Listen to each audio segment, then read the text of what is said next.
அண்ணி பாருங்க, நீ நல்லா பாருங்க. இது உங்க புள்ள மூர்த்தி தானே? இல்ல நான் வேற யாரையாவது பார்த்து மூர்த்தின்னு தப்பா நினைச்சிட்டேனா?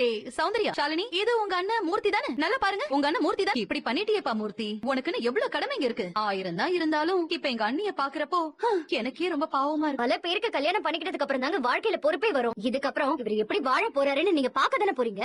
ஏன் கல்யாணம் பண்ண யாரும் எந்த கடமையுமே நிறைவேற்ற மாட்டாங்களா? இது வரைக்கும் இவரு தனியா இருந்து போராடிட்டு இருந்தாரு. எங்க அண்ணி சும்மாவே சவால் விடுறதுலயும் சவடால் விடுறதுலயும் பெரிய ஆளு. மாமியாருக்கேத்த மருமகளா வந்திருக்க.